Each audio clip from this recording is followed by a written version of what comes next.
Powered by the Inside the Birds podcast. Now, live from inside the Matt Black Kia Studios. It's Football at 4.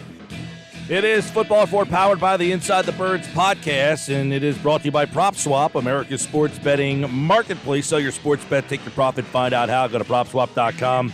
Download the PropSwap app today. It's like Hulk Hogan making a heel turn at the Bash at the Beach. Howie Roseman just came in and dropped a leg on all the Howie haters out there today. And it seems that a lot of people, Adam Caplan, begrudgingly are giving the Eagles general manager a lot of praise for what happened last night. How are you, sir? Good, man. Good to be with you, Mike. I'm in Las Vegas for the draft, work for my friends at Sports Grid. And yeah, look, that shook it up because if you remember, the top 10 was so boring and mundane. I'm like, man, I'd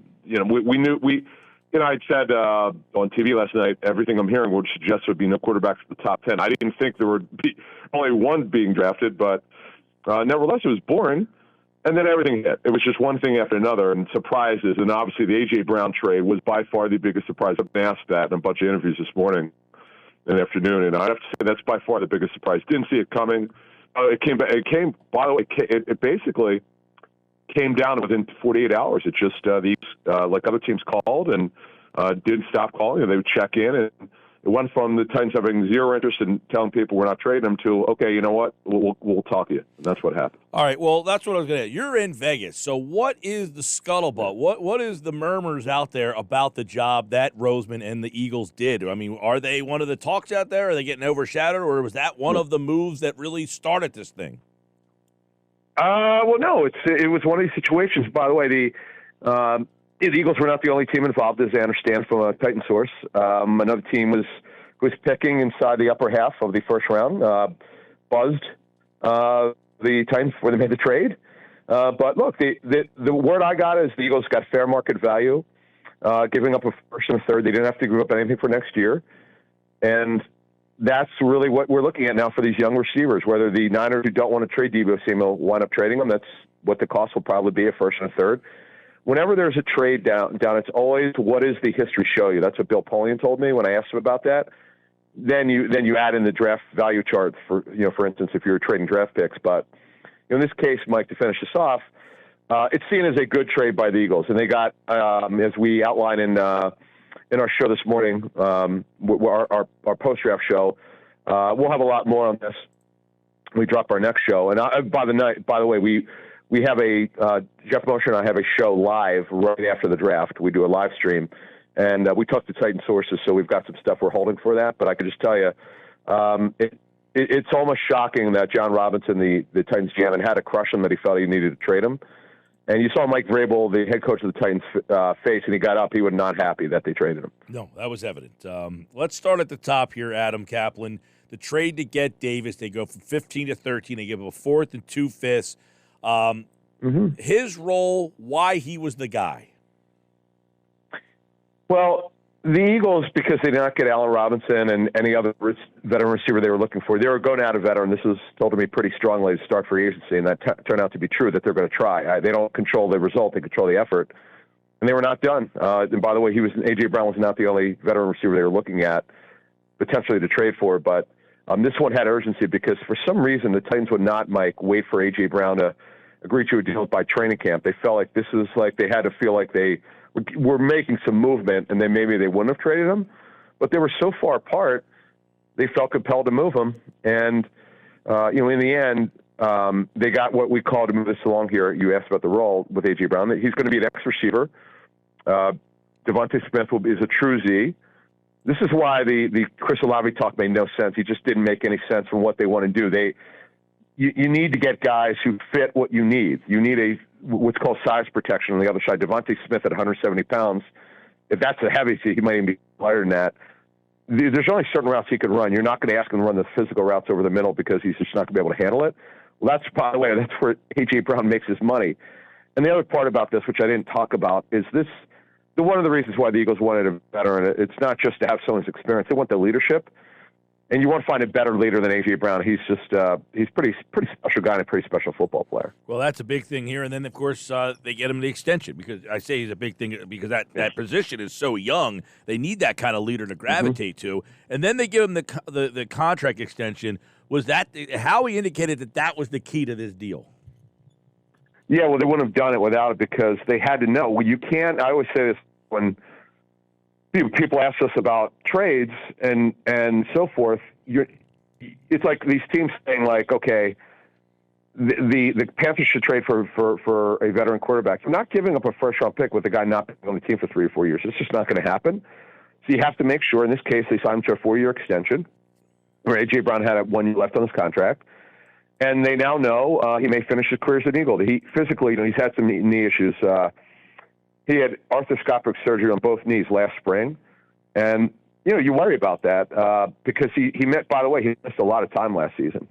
And he also had, talking to the Titans about him, they limited his practice time in 2020 because he was having problems with his knees. And he got, as I said, he got them cleaned up. So, it's something they have to keep an eye on. I'll be interested to see how much he practices. But I will tell you this, though. I cannot wait to be at their first OTA practice when he's there because there's just something different about special football players. Yep, and he had a monster game, if I remember, in the playoffs. He had like 150 yards receiving. I mean, he was the offense in that game. So he is a guy. They find their wide receiver.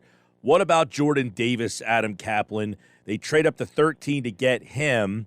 And what will his role be? Why does he fit that they wanted to trade up and make sure they got him? They had to get in front of Baltimore. That's what they did.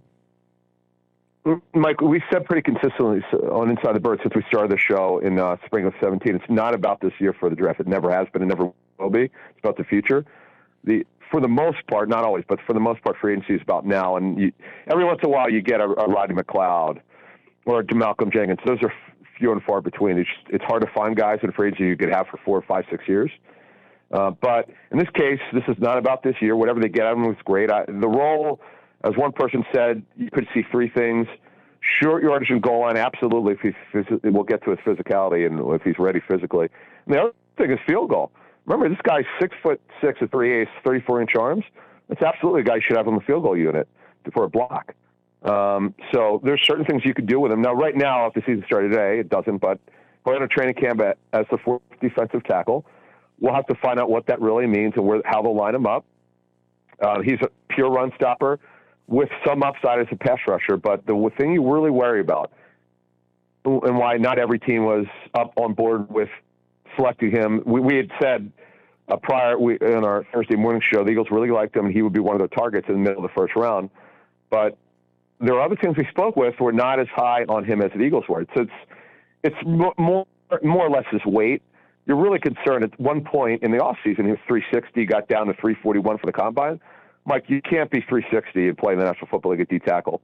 Not today's NFL. Look, Gilbert Brown, you might remember him for the Packers who got away with it. Was close to 400, probably 375, 380. You can't do that. But it's not the end of the world. They'll have a program to get him in shape. And how in shape he gets, and that'll largely determine or at least contribute to his role this season. Would you have taken Hamilton in that spot? When they made that trade, you knew it was for Davis probably, but with Hamilton there, would he have been a better fit? Well, 2 things. I said this. It's funny you say that. On the live stream that we did, I asked Jeff what his thoughts were, and I gave mine. I would have taken Hamilton. We know how they don't value the safety position. It's not, we're not going to rule out a safety today, by the way, second round. But it's just not the way they do things. I think it's a bad way to look at it. I don't think the Eagles get it at safety. They seem to get it on the D line like no other team. They're great at drafting and developing, but it's a coverage game right now, Mike. There's no pressure and coverage. They need to be tied together, and the fact that the Eagles largely just don't address safety in the draft high up is just ridiculous. But that's something I'll never agree with in their approach to building in terms of roster building. I don't understand why they won't do it, but can't have everything, right, when you build a football team. Now, again, they could draft safety tonight. There's some good ones. It's kind of been, unfortunately, the Scene kid got drafted, and then the kid from Michigan got drafted late in the first round. So those are kind of the 2 you would hope to go to in the second round. They didn't make it anywhere close to it. So The Eagles will draft other positions at the end is another thing to look at. But safety, to finish this off, Mike, it's just something that they just don't look at long term as something they want to invest a lot of draft capital in. Okay, they only have 4 picks left. Started the night last Thursday night with 10. They only have 4. So does that tell you that some more moves are on the horizon? Yeah, I mean, obviously, Andre Dillard, as my mom could have told you, they're not going to pick up a 5th-year option. That's due on May 2nd. Obviously, they can't pick it up because he doesn't have a job as a starting left tackle. That's not even in question. What's in question is can they move him now. Reporting on this, we know that they've gotten calls about him. We'll have a little bit more of an update in today's post-draft show, but post-third-round show. But I would look at Jalen Reagor and Andre Dillard. Something could go down. I'm not saying it will, but something could go down by the end of the draft. Rounds 4 through 7 make a little bit more sense. If they're both on the roster, Andre Dillard will be a backup left tackle, and as we reported this week, he may take some reps if he's back at guard. We'll keep an eye on that. And then with Reagor, I mean, by the way, Adam, Reagor scrubbed all his social media today. Yeah. Oh, did he? No Eagles stuff. Look, here's the thing. We know he's been given permission to seek a trade. It's just a trade partner right now. Let's hope that something, for his sake, he really needs to be moved. He needs a fresh start somewhere else, and let's hope he gets moved by the end of day 3. Yeah, so, I mean, you brought up a couple of names there. They're going to probably, I would assume, try to get a couple more picks. They only have 4 left the rest of the way. Of course. That's second, a third, 1/3.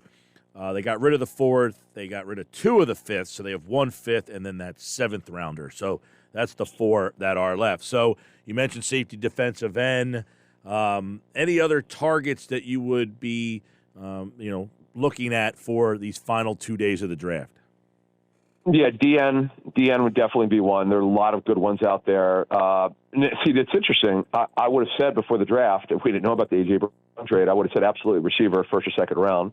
Although I believe that they were not going to go receiver in the 1st round unless it was Garrett Wilson from Ohio State, who did not make it to where they were picking. I felt like they would go with the D lineman, and they did. And then we don't, because we don't know what the 2nd pick would have been, but my sense is they would have gone with corner. I don't know it 100%, but that was just the sense I got before the draft. Corner, man, they don't have they don't have an outside corner right now opposite Slay. So. One thing just to add to your question that you gave a minute ago, I do believe they'll look to trade down. If it works out where they think they might be able to get the player they want a little bit further down, look for them to trade out of 2, 3, something like that, if the opportunity presents itself. I want to get your take, Adam, on the NFC East. The Giants, I feel like, are finally going in the right direction, and I really like what they did on Thursday night. Yeah, look, Evan Neal, who will be the right tackle. Yep.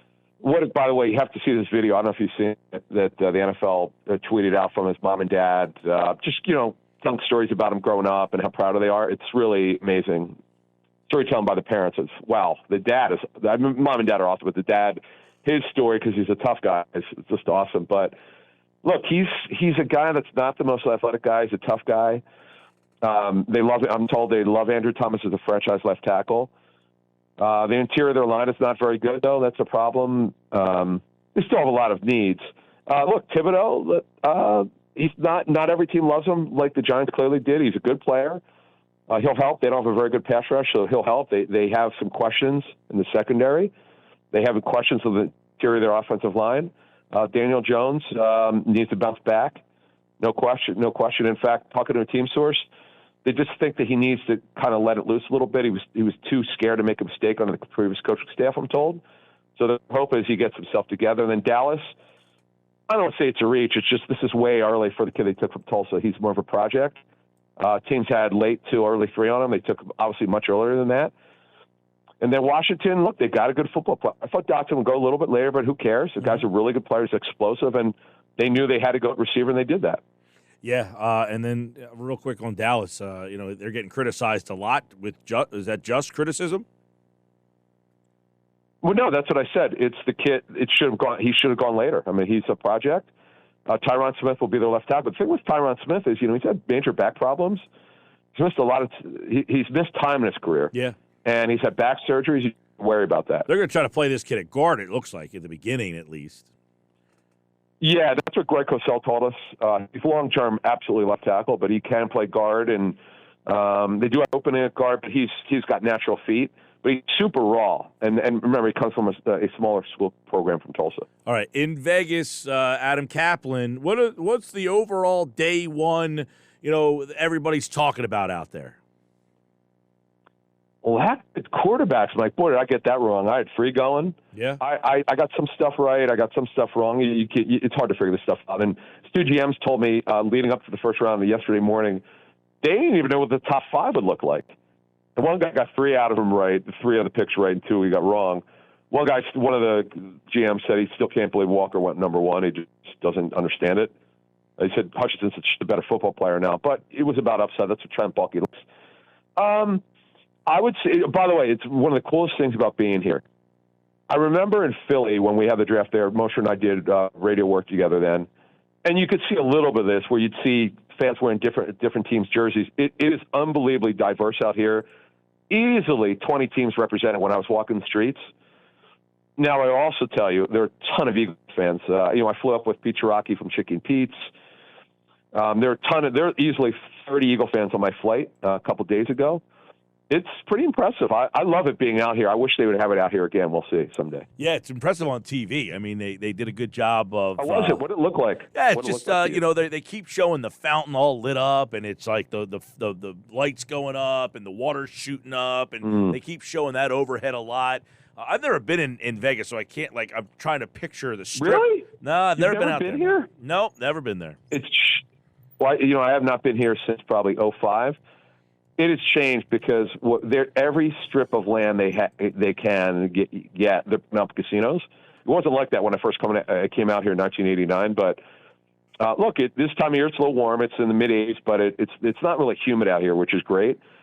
And the only negative, I would say, it's really hard to get around if you want to take an Uber or Lyft because everything's closed off. I had to walk